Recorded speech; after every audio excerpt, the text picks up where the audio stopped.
Not going to go to the Board of Ed meeting. I have rehearsal, and we have, like as you know, we have a show coming up in about 3 weeks. We lost a lot of rehearsal last week because of the snow. So normally if this was an off night, but tonight I'll be here at rehearsal. Members of the parents committee, the parents of, we call them the PACT parents, the parents of Amity Creative Theater, they're going to go and see what's going on down at the parents meeting tonight. And I guess if anything, if they need me, I'm here. If they have a question, somebody can come get me, but otherwise I need to be here with the kids. Okay, now what seems to be the problem is... well, from what I know is that there's a parent or parents, I'm not sure how many, at least one, who has a problem with the choice of the musical.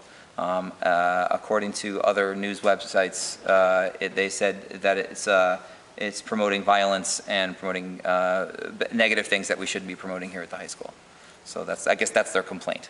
Really? Yes. So when the girls in Chicago are all in the line in jail, Right. like eggs and singing yes. about how they murdered their husbands and stuff, that was okay. Apparently. Because instead of going to college, all of those girls went on to become murderers. Right, and you know, we always present these shows to, number one, to have a great experience for the kids, to do Broadway-style productions, to do the most popular ones, the ones that we are passionate about, that we know they'll be passionate about. So, you know, sometimes content can be edgier. We did Rent here, that was pretty edgy, which had a lot of alternative lifestyles. It had, you know, gay and lesbian couples.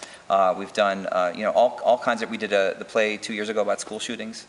Called Bang Bang You're Dead. So we don't shy away from controversy, but we never produce shows or things that happen on our show to titillate. It's not about, you know, to shock or whatever. It's always part of the story.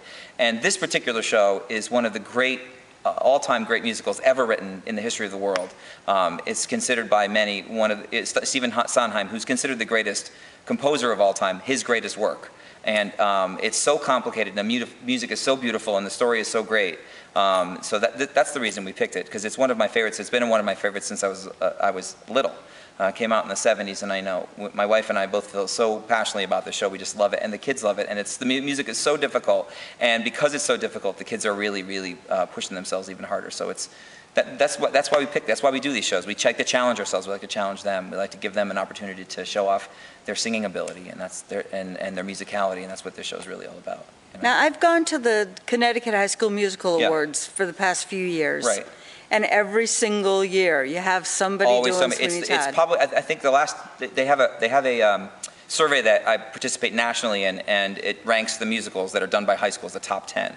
And Sweeney Todd is always in the top 10 produced musicals. And didn't like Beacon Falls or something? Last year, Newtown High School did it. Newtown High School did it, which is interesting. My friend Janie runs the program up there, and she would do it again this year if she could. She loves, you know, it's just such a great show. I think I would love for them to reserve judgment maybe after they come see it. Everyone's entitled to their opinion, absolutely. I just wish we got a fair opinion, someone who's seen it, who's read it, who's familiar with the work, see what we're doing. We're doing the high school version, written, Stephen Sondheim himself reduced the show down to complicate it a little less. The singing is so difficult, he made some of the parts a little simpler.